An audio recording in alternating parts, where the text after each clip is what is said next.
है। अगर इंडिया अपने आप को हिंदू हिंदू कहते हो तो हमारी तो लॉटरी निकले। हम 5 आप उनके मंदिर निकाले, हम कहते हैं कॉरिडोर खोलो, $1 बिलियन में दो, आगे अपनी पूजा करो, हमें हमसे पैसे का रिश्ता बनाओ। प्रधानमंत्री मोदी के कतर दौरे के दौरान भारतीय तिरंगे को कतर के राजशाही माल पर लहराया गया है। ऐसा पहली बार कतर में हुआ है जब किसी विदेशी राष्ट्राध्यक्ष के दौरे के दौरान कतर के राजशाही माल पर उस देश का झंडा भी लहराया गया हो। कतर के साथ रिलेशन और स्ट्रॉन्ग हो रहे हैं, यूएई के साथ और स्ट्रॉन्ग हो रहे हैं, और भी जिस कंट्री का हम नाम लें ऐसा नहीं होगा कि इंडिया के रिलेशन उसके साथ ठीक ना हो। स्ट्रेटेजिक शिफ्ट है, आइडियोलॉजिकल शिफ्ट है मिडिल ईस्ट के लिए, और साथ ही साथ हमारे लिए तो अच्छी बात है ही। पर इससे ये भी एक चीज सामने आती है कि जैसे मैं पाकिस्तान से बहुत लोगों को देख रही थी, वो कह रहे थे कि आज तक तो जो मुसलमान है वो दूसरे ममालिक में जाके जो है मसाजिद बनाते थे, ये क्या हो गया कि हिंदू जो हैं वो मिडिल ईस्ट में जाके मंदिर बना रहे हैं। तो आई थिंक उनको अपना थोड़ा सा नजरिया जो है उसको ठीक करने। अच्छा, गए वो थैंक यू बोलने के लिए, मोदी जी गए वहां पे थैंक यू बोलने के लिए, लेकिन मोदी जी ने बोला कि भाई अब तो मैं आ ही गया हूं आपके पास, मैं कतर पहुंच ही गया हूं, तो धंधे की बात कर लेते हैं। तो वहां पे तो यही चीज है जो भारत को इतना तगड़ा, इतना मजबूत बनाती है। मोदी वैसे बढ़ के नहीं मारता। अब आपके चैनल पे लोग सवाल करते हैं जी आप इंडिया को प्रमोट करते हो, इंडिया को प्रमोट करते हो, आप इंडियन बातें करते हो। भाई इंडिया वाले रोज नया कुछ मतलब कारनामा शाकार।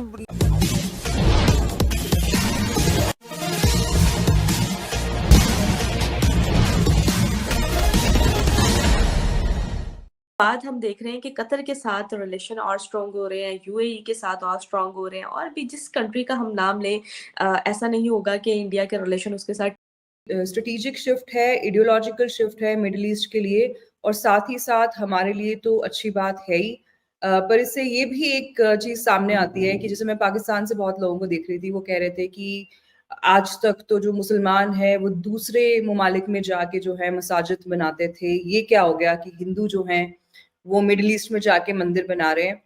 तो आई थिंक उनको अपना थोड़ा सा नजरिया जो है उसको ठीक करने की कोशिश करनी चाहिए, क्योंकि जो दुनिया की जो दूसरी मस्जिद थी वो भारत में बनी थी, केरला में, और हाल ही में उसका रेनोवेशन भी हुआ है। तो हम तो इसके लिए इतना शोर नहीं मचाते, क्योंकि हम सब मजाहिब की इज्जत करते हैं, और हम इंक्लूसिविटी में, टॉलरेंस में, इनफैक्ट टॉलरेंस को भी मैं एक नेगेटिव वर्ड कंसिडर करती हूँ। हम एक दूसरे को बर्दाश्त नहीं करते, हम एक दूसरे के साथ मिलजुल के रहने में खुश रहने वाले लोग हैं। पर मैंने देखा कि पाकिस्तान में लोगों का ये कहना है कि इंडियंस या हिंदूज जो हैं वो मिडिल ईस्ट को कॉन्कर करने की कोशिश कर रहे हैं। तो हम उस तरह की जहनियत के लोग ही नहीं है। जो हमारा मजहब है वो बहुत एक ओपन किस्म का। अच्छा, गए वो थैंक यू बोलने के लिए, मोदी जी गए वहां पे थैंक यू बोलने के लिए, लेकिन मोदी जी ने बोला कि भाई अब तो मैं आ ही गया हूं आपके पास, मैं कतर पहुंच ही गया हूं, तो धंधे की बात कर लेते हैं। तो वहां पे एनर्जी की बात हुई, वहां पे टेलीकॉम की बात हुई, वहां पे गाजा पट्टी में जो हो रहा है उसकी बात हुई, वहां पे दुनिया भर में जो चीज़ें चल रही हैं, यहाँ पे जो शिपिंग लाइंस जो हैं वो अंडर थ्रेट हैं, शिपिंग लेन्स अंडर थ्रेट हैं, ये पूरी की पूरी चीज़ उनके साथ वहां पे मोदी जी ने बैठ के डिस्कशन करा है दोस्तों। और साथ में ये लोग जो राइट और लेफ्ट हैंड है प्राइम मिनिस्टर मोदी के, एनएसए साहब और हमारे एक्सटर्नल अफेयर्स मिनिस्टर साहब, ये दोनों साथ में बैठे थे। तो ये मोदी जी दोनों को क्यों बैठाते हैं? इसलिए बैठाते हैं कि जिस वक्त जो कम्युनिकेट करना हो, दो चीज़ें हैं, एक फॉरेन अफेयर्स जिसमें इकोनॉमिक्स भी आ जाती है, और दूसरा सिक्योरिटी। सिक्योरिटी के लिए डोवाल साहब बैठे हैं, उधर जयशंकर साहब बैठे हैं।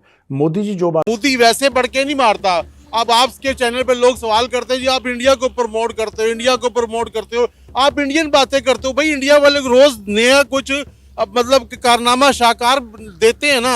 आप क्या शाकार देते हैं? आपके तो इलेक्शन होते हैं, तो आपके अभी तक रिजल्ट अनाउंस नहीं होते। जो डॉक्टर आफिया सिद्दीकी की बात करेगा, जो इंडिया की बात करेगा, या इंडिया के जसूसों की बात करेगा, वो बंदे ही आप गायब देखेंगे। वो दोबारा आपको मीडिया पे या जो है दुनिया में नजर नहीं आएगा।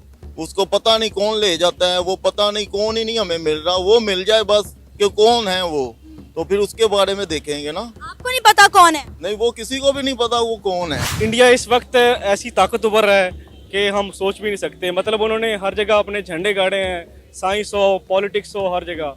और अगर हम पाकिस्तान को देख ले तो हमारी आफिया सिद्दीकी कितने सालों से फंसी हुई है, 86 साल हो गए अभी तक कैद में, और हम बैठे हुए कि कोई बाहर से आएगी फोर्स।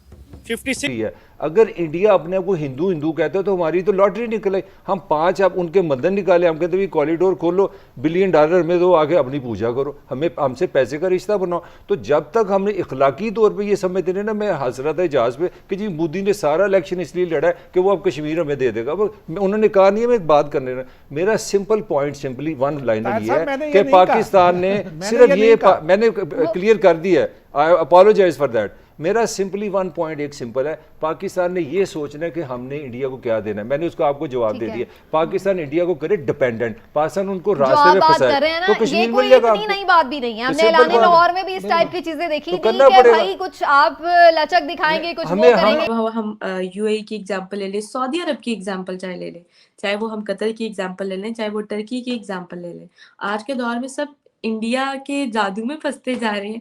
बीइंग अ पाकिस्तानी मैं ये बात करूंगी क्योंकि यहाँ पर बहुत से जो है लोगों ने, बहुत सारे प्रोटेस्ट भी हुए, यूएई को क्रिटिसाइज भी किया जा रहा है हिंदू टेंपल बनाने पर।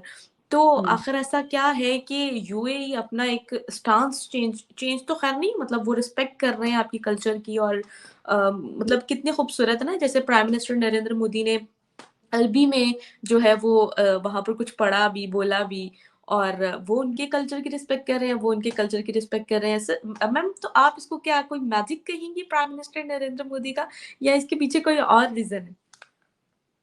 नहीं, मेरे ख्याल से हमेशा टीम वर्क होता है। जो प्राइम मिनिस्टर होते हैं किसी भी मुल्क के, वो हाईएस्ट एक किस्म के डिप्लोमेट होते हैं। तो जब बाकी सब लोग, जैसे ये जो कतर में जो रिलीज हुआ इंडियन नेवी के जो वेटरन्स का, तो उसमें भी प्राइम मिनिस्टर को बहुत ज्यादा क्रेडिट इसलिए जा रहा है क्योंकि उन्होंने पर्सनल इंटरवेंशन की। तो उनका सर्टेनली एक पर्सनल टच रहता है when you see in diplomacy. ये हमने पहले एज सच नहीं देखा है। वेस्ट में बहुत ये चीज को छुड़वा पा रहा है। अभिनंदन को ये तो 6 दिन नहीं रख सके, ठीक है। किसी भी मुजरम को पकड़े तो किसी न किसी बहाने किसी उसको 2-4 दिन रख ही लेते हैं। कोई इमरान खान को पकड़ा हुआ है, उसको भी रख ले दिया। नवाज शरीफ को पकड़ा, कोई भी मुजरम पकड़े ना तो उसको 2-4 दिन में मान नवाजी करते हैं। और इन्होंने तो मिनटों सेकंडों में छोड़ा है, पता नहीं कितने प्रेशर में थे, पता नहीं इन्होंने उनसे माफी भी मांगी होगी। कायदे आज़म मोहम्मद अली जिन्नान ना बोर रोले वाला प्लाट ले लिया था। अटक तक तो अफगानिस्तान कहता है मेरा है, कश्मीर और पंजाब इंडिया कहता है हमारा है, कोयटा बलोचिस्तान ईरान कहता है हमारा है। पाकिस्तान में रह क्या गया, रोला ही रह गया प्लाट का हमारा। हम पहले इस रोले को तो सुलझा लें कि ये रोला सुलझे, उसके बाद हम देखेंगे इंडिया कहाँ पहुंच गया। वो तो चांद पे भी पहुंच गया। जितनी भी बड़ी बड़ी कंट्रीज है, अमेरिका है, इंडिया है, रशिया है, जो ये काफिर कुव्वतें हैं, ये इकट्ठी होती हैं जहाँ भी ये लड़ाई वगैरह हो।